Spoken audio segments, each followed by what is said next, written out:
Okay. नमस्कार, मी प्राध्यापक राठोड कैलास.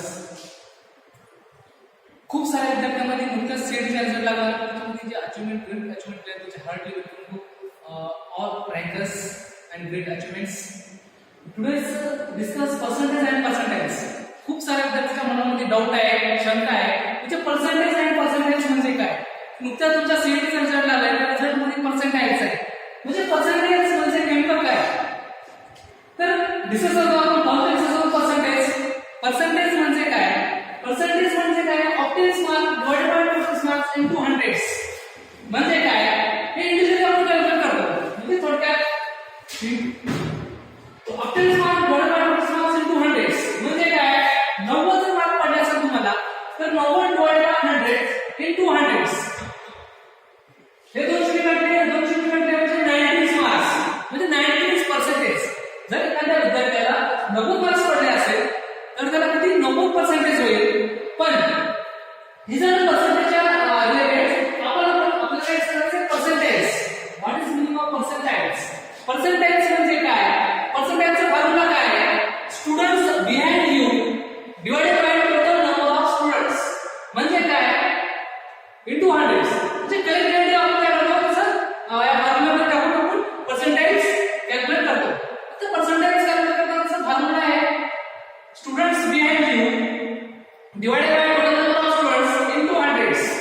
म्हणजे जर एखाद्या विद्यार्थ्याला मार्क ऑप्टेन्स म्हणजे 90 मार्क पडले, समजा एखाद्या विद्यार्थ्याला 99% पडलेले आहे, तर 99% कसं करायचं. तर टोटल स्टुडंट्स 100 होते.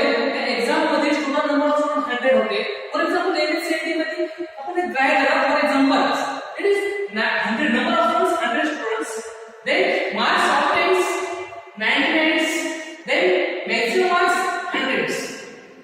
तर या फॉर्म्युला मध्ये काय करायचं. पर्सेंटेजचा फॉर्म्युला आहे students behind you total number of students into 100. Total number of students म्हणजे 100 then स्टुडंट्स बिहाइंड यू तुम्ही 90 विद्यार्थ्यांना पाठीमागे टाकले. तुमचा पर्सेंटेज द्यायला 90 आले म्हणजे आपण जर पुट केलं 90 टोटल नंबर ऑफ स्टुडंट्स होते 100 इनटू 100 म्हणजे 200 काढले 200 काढले 99%.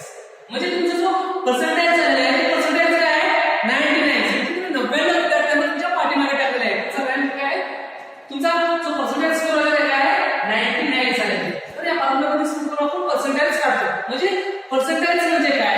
तुम्ही 99 विद्यार्थ्यांना स्टुडंट बिहाइंड यू म्हणजे 99 स्टुडंटला तुम्ही पाठीमागे टाकले आहे. याच्या फॉर्म्युलामध्ये आपण पर्सेंटेज काढतो. तर नेक्स्ट आहे रँक कशी करायची. नेक्स्ट विषय आहे तो रँकर्स. तर रँक कशी करायची. माझी एमएससीआयटी मध्ये रँक आहे. तर रँकचा फॉर्म्युला काय 100 minus percentage your scores divided by 100 into total number of students plus 1. हा झाला फॉर्म्युला ऑफ रँक्स. रँकचा फॉर्म्युला काय आहे. रँक म्हणजे फॉर्म्युला आहे 100 minus percentage score divided by 100 into total number of students plus 1. आता फॉर एक्झाम्पल तुम्हाला जो score आलेला आहे त्याचा स्कोर आलेला 98. 100 minus 98 divided by 100 into 100 into number of students. म्हणजे नंबर ऑफ स्टुडंट 1000 होते. फॉर एक्झाम्पल त्या विद्यार्थ्याचं पर्सेंटेज आलेले आहे 98. त्या एक्झाम मध्ये 1000 स्टुडंट होते. तर त्याचा पर्सेंटेज आपण रँक काढतोय. रँकचा फॉर्म्युला आहे 100 minus percentage score divided by 100 into total number of students plus 1. आता 100 मधून 98 स्कोर आले 98% 98. 100 मायनस 98 डिवाइडेड बाय 100 इनटू 1000 म्हणजे नंबर ऑफ स्टुडंट्स 1000 प्लस 1. तर हे 200 कट झाले 200 कट झाले 100 मधून 98 2 राहिले आणि 2 इनटू 10 20 20 प्लस 1 21. म्हणजे तुमचा जो रँक किती आहे 21 तुमचा रँक आहे.